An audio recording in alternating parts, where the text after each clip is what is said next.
There's no good way to start a YouTube video, so I'm just gonna jump into this. This is my mid-year, nearly almost mid-year wrap-up.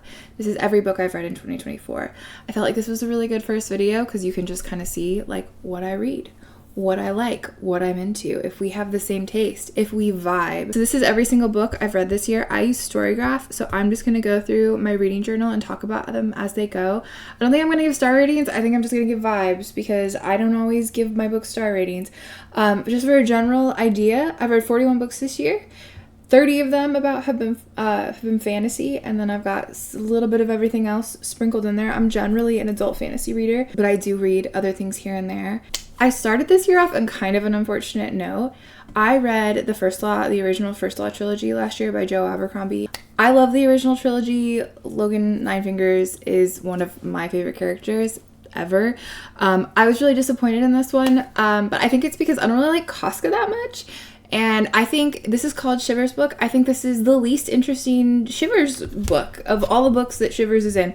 It just really didn't do it for me. I think Joe Abercrombie is such an amazing, he's so good at characters. He's so good at these complicated, interesting characters.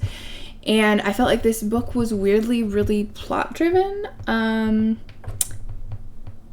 And the plot wasn't that good. And then I read a very weird read for me, which was Postmortem by Patricia Cornwell. This is the very first of her Scarpetta novels, which is kind of her famous series. Follows this forensic, what's it called? The person that does all the work on the bodies, the CSI stuff. This was right after Christmas. These are my dad's favorite books, and I was like, I'm gonna bond with my dad by reading the books that he likes because I'm getting into reading. Wouldn't that be fun? This was perfectly fine, I guess. It was actually better. The writing was better than I thought it was gonna be.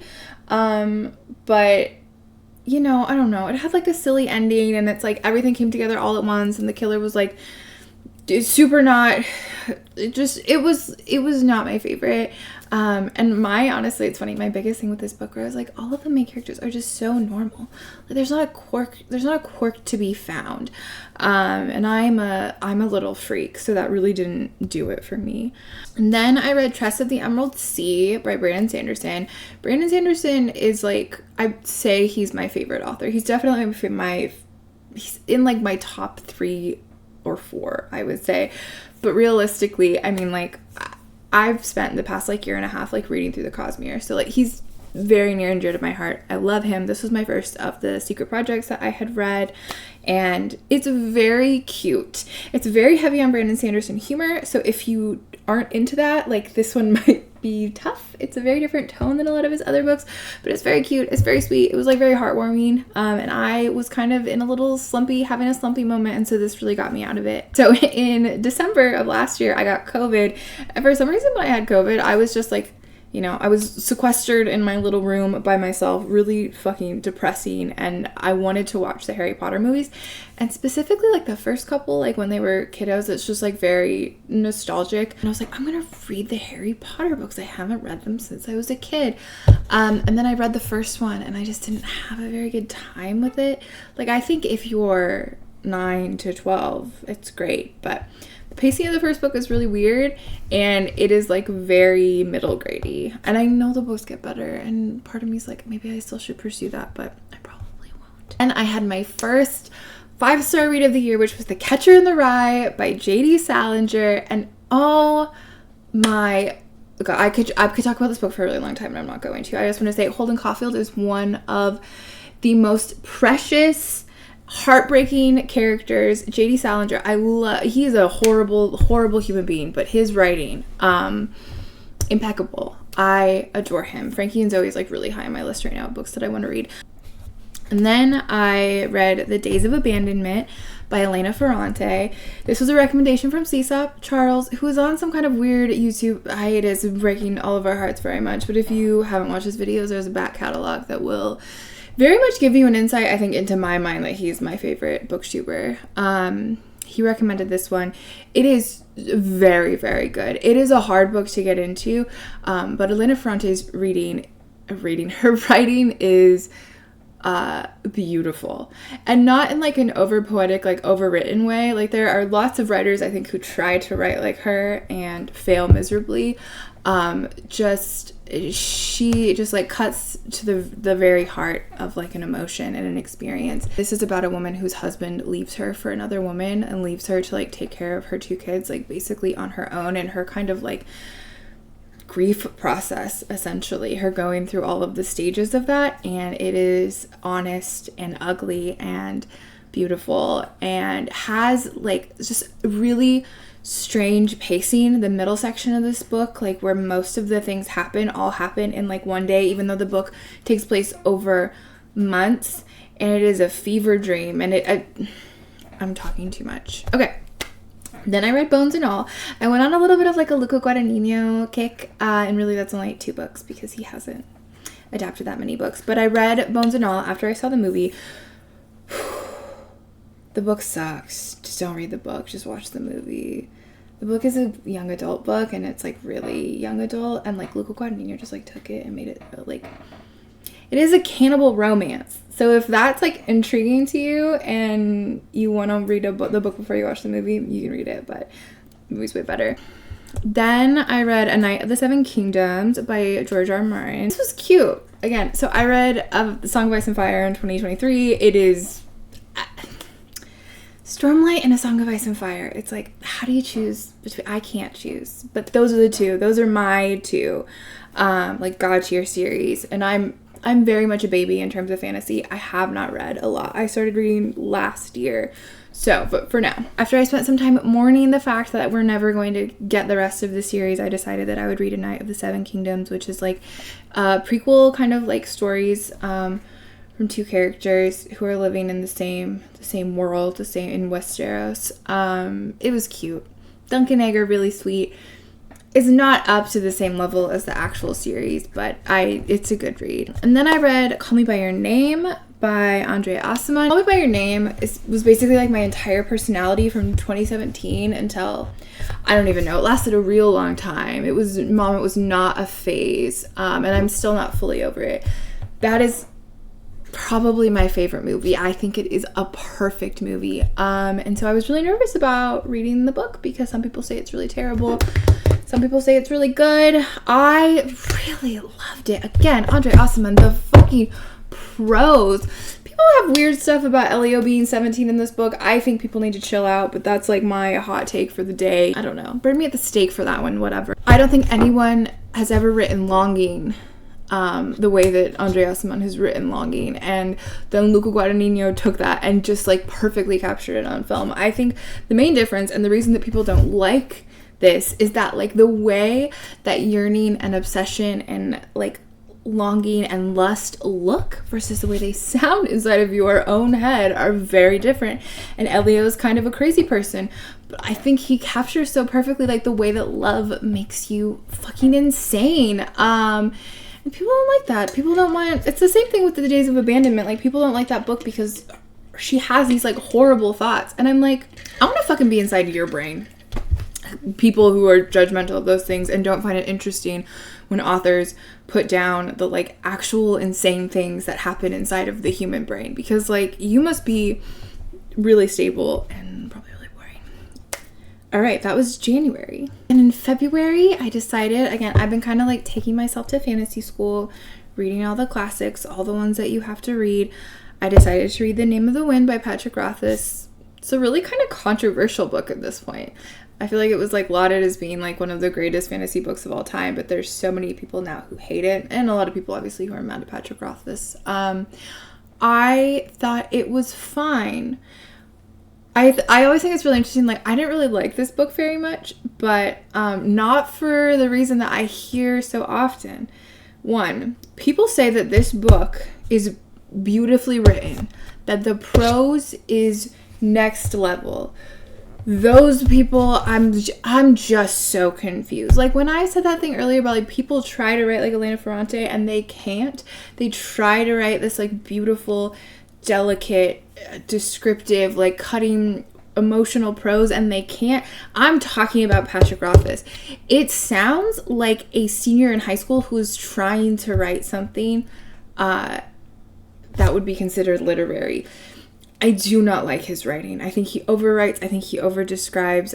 And I think this book is boring, which for the type of book that it is, like, books can be boring, whatever. Books don't have to have heavy plots, but, like, the type of book that this is, which is clearly trying to be, like, an adventure, it's really, really boring. The most high-stakes moment in the book, which feels like it's supposed to be really epic, is really underwhelming. And I don't really like A Magical Academy very much. I think on the outside of that one, I think most people love A Magical Academy. I don't really care for a magical school setting. That doesn't do it for me. And a lot of people don't like Kvothe. A lot of people think Kvothe is an annoying character. I liked Kvothe. You can be good at whatever. You can be good at everything. That's fine. I don't mind a character that's good at everything as long as they do them being good at everything and do something interesting with it, which he didn't. Then I read Golden Sun by Pierce Brown. I read Red Rising in a day while I had COVID and was really lukewarm on it. I thought the story was like really young adulty, really childish, really cheesy. But the pacing was really good and I read it in a day. So obviously I didn't want to put it down. It kept me intrigued. It kept me going. And so I was like, people really like this series. I want to give Golden Sun a chance. People say Golden Sun is the best book in the series. So I did, and probably halfway through Golden Sun, something happens at the beginning of Golden Sun, which I was like, this is just, I feel like I have to put it down. This is the cheesiest fucking shit I've ever read in my life. And then it turned it around. His cast of characters is fantastic. Things are absurdly high stakes at all times. It is cheesy. You have to accept on some level that there's this is an action movie, but it's a good one. And yeah, he writes these characters that absolutely steal your heart. Severo and Ragnar are they're some of my favorite characters. So yeah, this is not my favorite that I've read so far, but it is very good. And then I read this is weird because I'm just counting it. I read The Emperor's Soul by Brandon Sanderson, which is a novella. It won, I think, the Hugo Nebulas. It won some award. It's supposed to be very, very good. And some people say that this is some of Brandon Sanderson's best work. I thought it was a very good short story. I don't really get the hype around it. I thought it was perfectly fine. It was cool. The magic system is very cool. It had some interesting philosophical ideas, but it's just okay to me. Then I read Morningstar. I haven't read Iron Gold yet because Morningstar was so devastating. I can't bring myself to do it. I cannot bring myself to do it. Plus, the time jump makes me nervous. I don't do well with change. You should know about that about me. If a character dies, this is I had to read A Game of Thrones twice because after Ned Stark died the first time, I was like, I'm done with you. I'm done with you. And then I had to wait almost a full decade before I was willing to go back. But yeah, Morningstar is so good. Pierce Brown, I think, is clearly growing as an author as he gets older and as he writes more of these books. And his prose is rhythmic. I don't even know how to explain that. It's not poetry, but it's you're and It has a movement. It will compel you, and it is impressive that he can do that. He is not writing lyrical or poetic verse, or it's not he's not writing something that sounds like a classic. Ending of this book was wild in the best possible way. Yeah, I loved this book. I absolutely adored this book. Then I read Dungeons and Drama, which is a little YA romance about a boy who is into D&D and works at a comic book store, and a girl, our main character, who is obsessed with musical theater and gets in trouble, and her punishment for this thing that she does is that she has to work at her dad's comic book store. It has really good reviews. People think it's cute, and it has some more meaningful. I don't know. I also read this in a day. I read this in 4 hours. I hated this book. This book is just there. It's nothing. No likable characters. I think this is if you can be entertained enough for 300 pages by the idea of oh, that's me when I started dating my boyfriend who plays video games, or my husband who does D&D, and I thought it was so cheesy and I didn't know what any of this stuff was, but then I fell in love with him anyways. if you think that will carry you through, you should read it. And then I finished Elantris. This book took me so long to read, by Brandon Sanderson. I am so fascinated by the people who really like this book. I like want to pick their brains because it's not a popular opinion, but there are those people who love this book. This is Brandon Sanderson's first book. It is full of so many of the things that make him so incredible, but it is not a very good book. The pacing is like, it's dire, and the characters are not, there's nothing to them. Again, like this, there's a lot of good stuff about this, but overall it just like, it was his first book. He was working up to it. I think if you're reading through the Cosmere, you should obviously read it, but I would not start with Elantris. Then I read Kiki's Delivery Service, which is the book that the movie is based off of. It was so precious. I originally bought this because I wanted to read it to my stepson, and we read a little bit of it to him, but then I was like, I just have to finish it. I love Kiki's Delivery Service, the movie, and the book was like just as good. It's so cute. If you're looking for just like something to like warm your little heart, there's a little bit less story in it like than in the movie. It's like less high stakes than the movie is, interestingly enough. But yeah, I just absolutely loved it. And then I was like on that kick of reading books that Miyazaki adapted, and I read Howl's Moving Castle. And Howl's Moving Castle is a middle grade fantasy. It might be considered YA, actually. I feel like it's middle grade though. Unironically, one of the best books I've read this year. It was so good. Like Howl and Sophie and Calcifer. And also, like, the actual story, the actual, like, magic in the world was really fascinating, and the character dynamics, it is nothing like the movie. And I think if you grew up watching the movie, you would honestly be disappointed in the book because the plot is so different. I read the book before I saw the movie, and I hated the movie. I mean, the movie's beautiful, like, visually the movie's beautiful, but I think that the actual plot in this book is so much more rich, and it makes so much more sense. And Miyazaki, I think, took the base and then used it to have his own political message. That's a very different one than the message of the book, but it's really well written.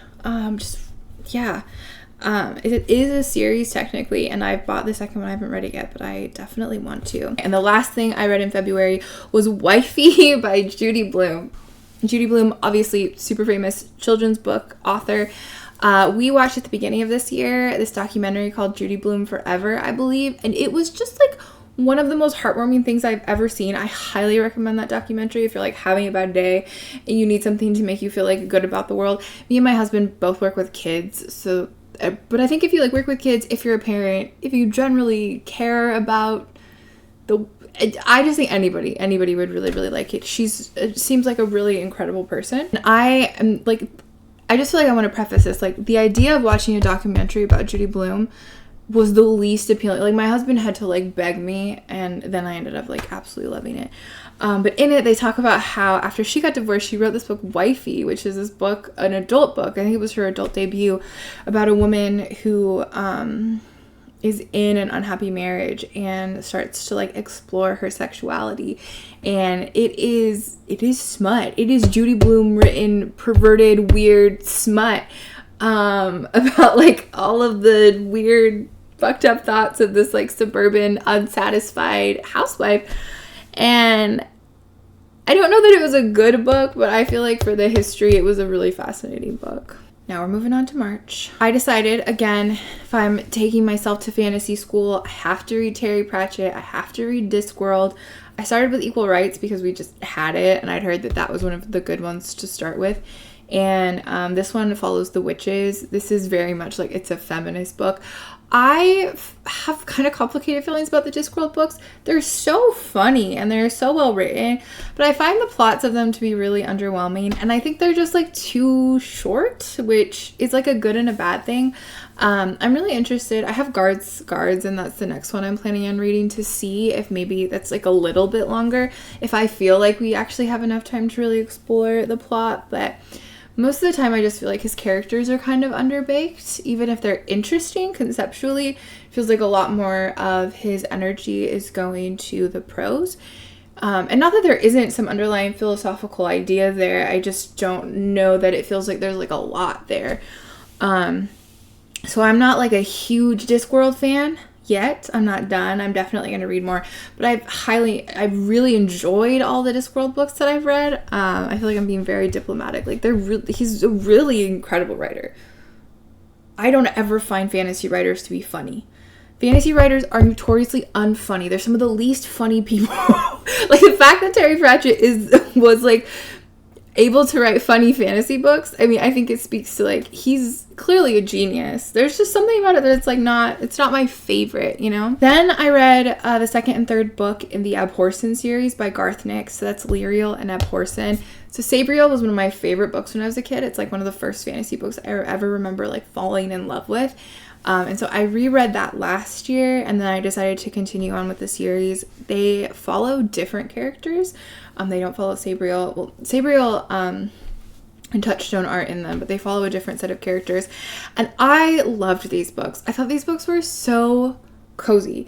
Sabriel is kind of a, like, you know, black sheep librarian, like young girl, like trying to find herself, trying to understand her power in a world that is under attack by a great evil. And the magic specifically in the Sabriel books or the Abhorsen books is necromancy, but it's like the Abhorsen is the like only good necromancer in like this world where there's like, you know, every other necromancer is evil basically and uses the dead for evil except the Abhorsen, who uses it to protect people. And the system that they have, like, they have this like bandolier of bells, and each bell has a different action that it does and like sends the dead into different levels of death. And there's this whole other like version of what death looks like, which is like a river that has like all of these gates, and behind each gate you go like deeper and deeper into death. Then in the middle of that, actually, while I was reading Abhorsen, in the middle I read Mort, which is the beginning of the Death series, or the Death like line of books in Discworld. And this one I think I liked a little less than Equal Rights. People love Mort. People say Mort was like their favorite. I thought Mort was okay. It's probably my least favorite of the ones that I've read. It definitely has some of the like more philosophical beats in it, but yeah, I don't know. The ideas were kind of tired for me. They were just not that compelling. And then I read The Color of Magic, which is the very first Discworld book. And I really liked The Color of Magic. I really need to read The Light Fantastic. I have that one. I think The Color of Magic, it's up there. That and Equal Rights. I don't know. I really liked it. I really liked Rincewind. So honestly, some people say like you shouldn't start with the first one because it's not his best work. I would say like if you're gonna like it, I think you're gonna like this book. And then on a whim, actually, I shouldn't say on a whim. I bought this book months ago. It's been on my TBR. I've been meaning to read it. Again, I've been saying this. I'm taking myself to fantasy school. What kind of fantasy school would it be if I didn't at least read some Sarah J. Maas? You know? She's the girl. I feel like I had to at least give it a try. I felt really deep in my heart that I wasn't going to be my thing. And I was right in the sense that, like, her books are not good, but her books are good. You know what I mean?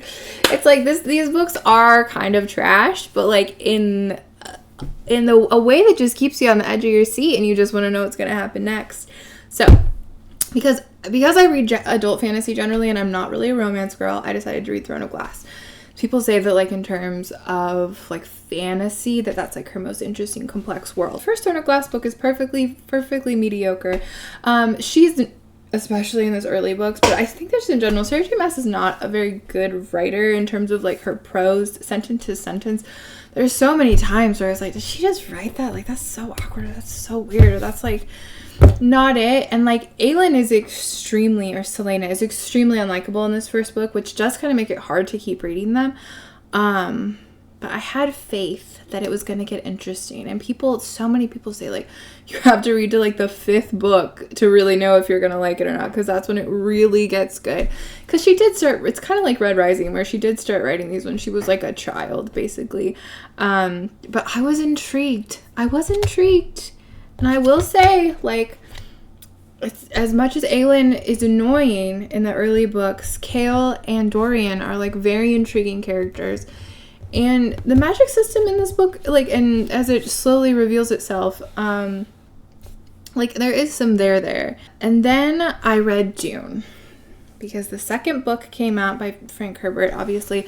The second movie came out, and everybody was talking about it, and I wanted to watch it, because I kept seeing these interviews with Florence Pugh and Austin Butler, whom I love, and I wanted to watch it.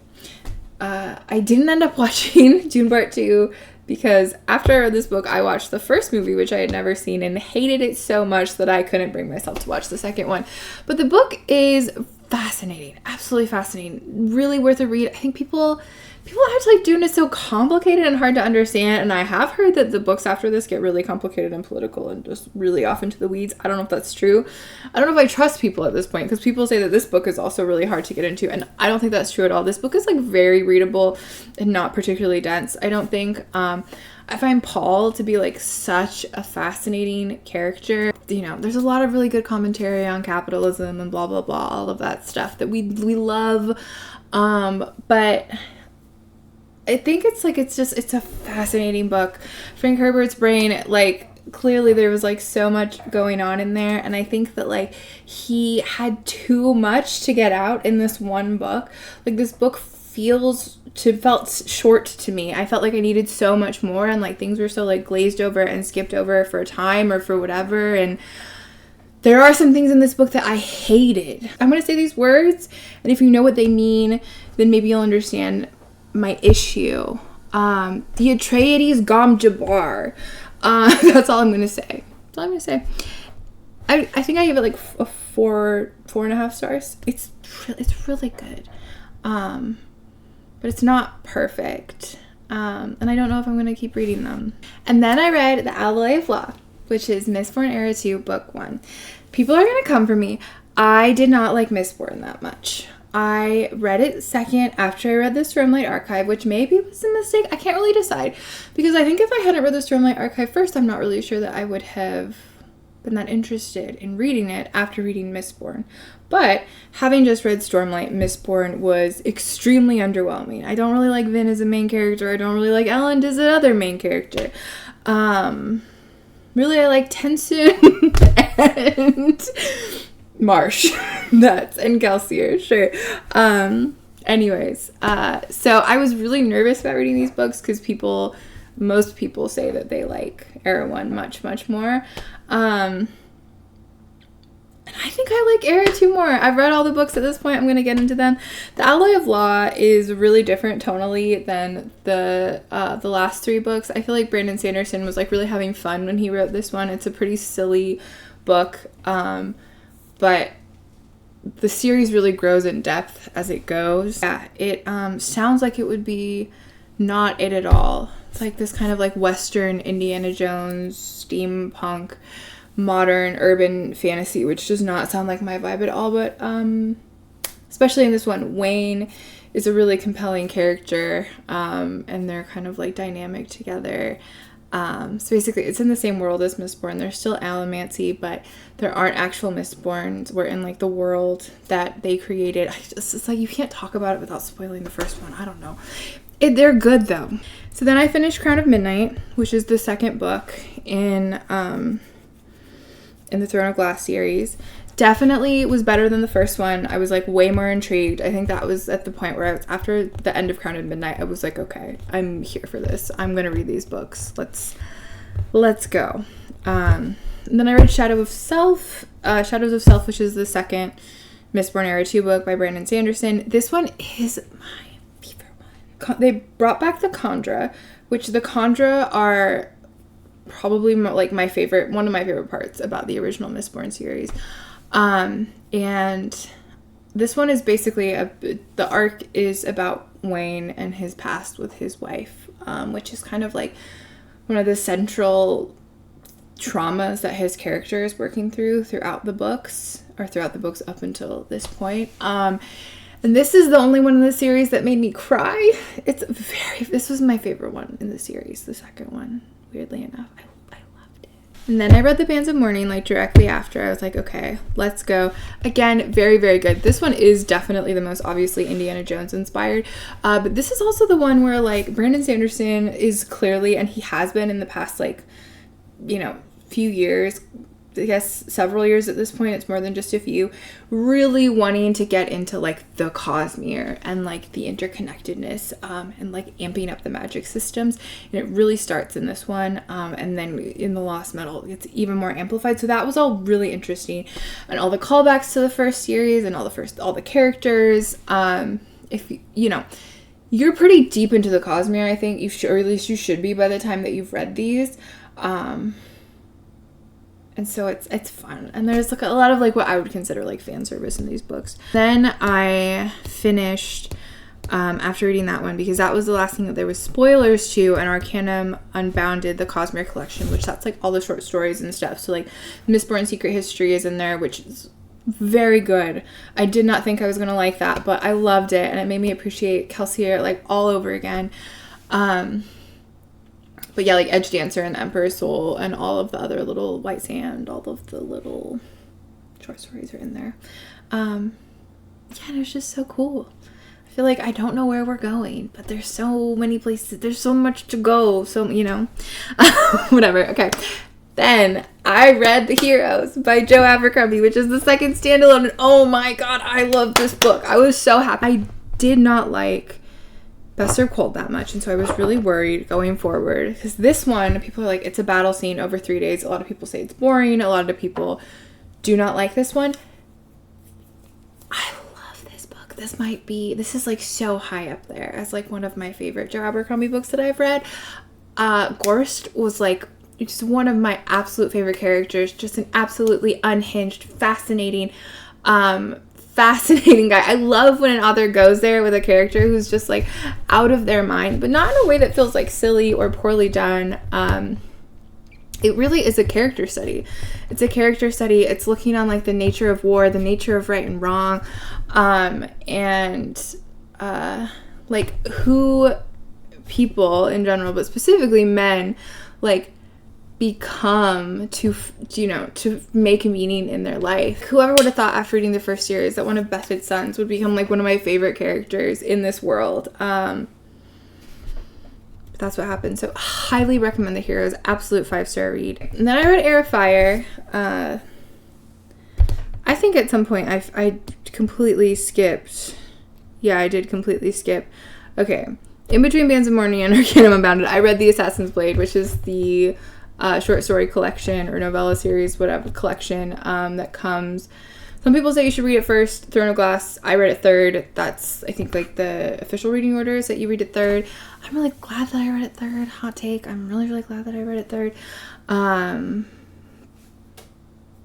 yeah, there was like a couple good stories in here. Again, nothing incredible. Still, I think early on in the series, they just aren't quite there yet. But this did provide a lot of context for Selena as a character. It felt like a little bit of like PR for Selena Sardathian. Like she needs a little bit of help making people believe that she has some redeeming qualities. And then I read Air of Fire, which the stakes really amp up in Air of Fire. Things like really get going in Air of Fire. I did like Air of Fire. I don't really like Rowan that much though. At least not in this book. Say that. I did not like him very much in this book. And then right after that I was like, okay, I have to know. So we read Queen of Shadows. Queen of Shadows for me, it was where I was like, okay, I'm in. We're here. I bought a Throne of Glass t-shirt. I became a fan. Yeah, like the stakes raised so much in Queen of Shadows, and it is yeah, it's for me where it really got good. I have kind of taken a break. I've started Empire of Storms, but I'm like 10% of the way through it, and I've been kind of slowly making my way through it while I read other things.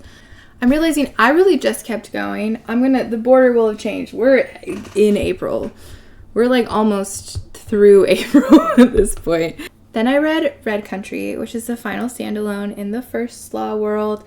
And this was not as good as The Heroes, but I really liked this book. This book was just such a good time. It had so many great characters. It's a Western. It kind of feels like Joe Abercrombie's like take on America. And we're revisiting a character from the past. I won't spoil anything too much, but maybe one of my favorite characters ever is back. It's looking at like modernization and what that does to people and their place in the world, and I'm feeling like they have one. I'm feeling like they have some kind of purpose. And it's really a book about change. I bought Sharp Ends, and I'm going to read that before I start Age of Madness, but I'm so excited to hop into this. And then I read The Lost Metal by Brandon Sanderson. It's the final Mistborn Era 2 book, and it was a good book. Brandon Sanderson, I think, kind of sometimes struggles to stick the landing. I'm worried about Stormlight 5 a little bit, but I shouldn't say that. I think Stormlight is like, he writes those books on just like a completely different level that he writes anything else that he does. So I feel like I have faith, but it felt like this book had a lot more to do with like setting up some elements of the cosmere and introducing them to the reader than it did the actual story. Like the actual story was good, but and particularly Wayne's story. Wayne's story was incredible. I think Wayne is such like a funny character because he's really obnoxious, and it's like, again, it's like Brandon Sanderson sense of humor on steroids to the point where sometimes he's like grating, but he was able to take this like grating nonsense character and like add so much heart to him over the course of the books. Like the way that it ends it's so good. I think the truth is that like I don't like Steris, so everything with her in Wax just doesn't really do it for me. I started so many books at the end of April that I still haven't finished. I've been in a weird reading mood lately. I've honestly really not been in a reading mood lately. So that is it for April. And moving into May, I read Kings of the Wild. This was a read that I did with my husband. I also read Dune with my husband. I don't think I mentioned that. He really wanted to read this book, and I was like, sure, that'll be fun. This is my genre. You don't normally read fantasy like this. Let's do it. This book was perfectly fine. So the idea is that like it's like a take on the idea of like the 80s rock bands, but like the boys are back in town type of thing of like, okay, these guys were like huge back in the day. They were in this band. They were in a band of mercenaries that were like heroes and kicked ass and slayed all these monsters. And now this is like 20 years later, and they're all old, and they're dads, and they're settled down. They're doing this, they're doing that, and they're going to have to come back for like one last rally to save their leader, their former leader's daughter. So there's a lot of like references to like being in a band and those kind of behaviors, things that might happen when you were in a band back in your youth, and like what it would be like to come back as a dad. There's a lot of dad humor in this book. I don't know. It's just, if that appeals to you, I think if the concept of this book appeals to you, and you're not looking for anything like particularly well written or revolutionary in its like themes or plot, you will like this book. It's a fun time. And next, I'm so close to being done with the Cosmere. At this point, I had 2 books left, and it was my birthday, so I went on a lot of Barnes & Noble trips, and I bought them. So I read The Sunlit Man, which I did not know very much about the plot of this book, and that was really fun for me, so I don't really want to spoil any of that for anybody else, but this is on a new planet we've never explored before that has like a really crazy cool magic system that does involve the sun, which I feel like you might expect. This was a pretty like fast-paced, I don't know if I want to say like action movie, but kind of book. But yeah, this book was good. I enjoyed this. This was not like life-changing. This is definitely one of the least memorable Sandersons that I've read, I feel like. But it did make me really excited for Stormlight 5, which I kind of feel like was part of the point. And again, we're getting like more information about how the Cosmere works. That's what I feel like the big theme has been in these last couple of Sanderson books that I've read, of like, I was so confused And I know a lot of it is also just things that like Brandon has said, and not things that are in the books. But I was so confused when I would see people talking about the cosmere. I'm like, where are you getting all this information? Where do you get this vocabulary? Like, you understand these concepts that I barely have seen alluded to so thoroughly, and it's because they get explained in these more recent books. So I feel like in terms of those things and kind of getting like a sense of the vision, this book was really interesting. And the actual plot was good. It was just like not anything like mind-blowing. So my husband read this book. I can't even believe I'm saying this out loud. My husband has been reading Emily Henry books at work. I think it's because like he loves to know what's going on in the culture and what other people are doing. And so he's going on Libby and he's picking the audiobooks and the books that are like the most popular ones. And a lot of them are Emily Henry books. And so he read Beach Read and Happy Place and is reading the new one, Funny Story? Yeah. And I just thought that was so funny. And I was like, how have you read Happy Place? And I haven't read Happy Place. Because I've been thinking, so many people love Emily Henry.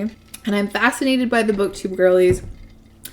I'm fascinated by all these romance novels and the hockey romances and all of this stuff. So I'm like, okay, I want to read one of her books. And so for my birthday, he bought me Happy Place. And so I read it. It's fine. It really disappointed me, honestly. I feel like Emily Henry is like a pretty good writer. But the actual story, it didn't do anything for me. The romance did not do anything for me. I could not relate less to these people more. And nor did I want to, which those are two separate things, right? I found the actual, like, writing of, like, her and her friends to be really, like, cringe. I hate it when it's, like, here's a group of people and everyone's, like, super successful, but also doesn't really have any real personality traits other than, like, witty banter. I'm being a hater. I promise I don't judge you if you like this book at all. I just need a place to speak my feelings, okay? And I found the smut, which wasn't really that smutty. All the like sex scenes are like very, very mild in this book. And most of them aren't actual sex scenes. It's like sexual tension. I hated the way that they were written. It felt really like sterile, and oftentimes her word choice would be so off-putting that I was like taken completely out. Then I read J.D. Salinger's short story collection, singular, 9 stories, which was again kind of fine, less in a different type of way. I don't dislike short stories. I don't dislike short story collections, but surprisingly, there like wasn't really a short story collection in here that like really stuck with me. I found his it was clear that there was like a lot of exploring what it was like to live in that like pre and post World War II era, like what soldiers were going through, what socially was happening. And like mentally happening to all these men who were like shipped off and then just expected to like come back and just like be normal. And I found that to be really interesting. I think J.D. Salinger is just a fantastic writer, just such an interesting and fun and witty writer. I love his actual writing. But there wasn't like one story in particular in this that like really stuck out to me, and I feel like because of that, it's not like amazing, but it was a short and pretty good read. Okay, and then my most recent read that I finished this morning. I never thought I would say these words, but I read Red, White, and Royal Blue, and I really liked it. I'm 30 years old. I just turned 30 years old, and I loved it. It was the perfect kind of trash that I needed. Right when I'm on my period, I'm hormonal, I'm sappy, I'm sad, and it was like everything and more that I needed. It like brought back the feeling of reading fan fiction. I was 12 years old, okay? I absolutely loved it. And it was like, it was so cheesy, but not in, I don't know, it's just like, not in like a cringe way, like in like, I don't even know how to explain it. It was just perfect. It was literally a perfect experience. So sweet. So funny. If you don't know what this book is about, it's a romance between the first son of the first female president. It's like an alternate reality. Like, what if Trump didn't win the presidency? What if we had a female? What if we had a female president with two mixed race children, one of whom is gay and one of whom is bisexual and falls in love with the Prince of England. I mainly read this because I watched The Idea of You, that Anne Hathaway movie, and I don't remember his name, the British actor who was in Cinderella, who everybody hated the Amazon Cinderella with Camilla Cabello, and I kind of low-key loved it and thought it was camp, in the most exquisite way, and when I saw that he was in that, I was like, oh, this, and he's also in Bottoms. He makes good choices, this actor, whose name I don't know. I should learn this. Let's look it up right now. Nicholas Galitzine? But yeah, and he plays Henry in the film adaptation of Red, White, and Royal Blue. So it made me, I was just like, I should read this ridiculous book and just see how absurd it is. And it turns out it was exactly what I needed, Doctor's Orders. That is every book that I've read, all 41 of them. I hope you enjoyed this video, and maybe you'll be interested in hearing a little bit of what I have to say about books in the future. I feel really good now that I got to rant about all of my favorite books. So even if or all of the books that I've read this year. So even if not a single person watches this, I think I got what I needed. Bye.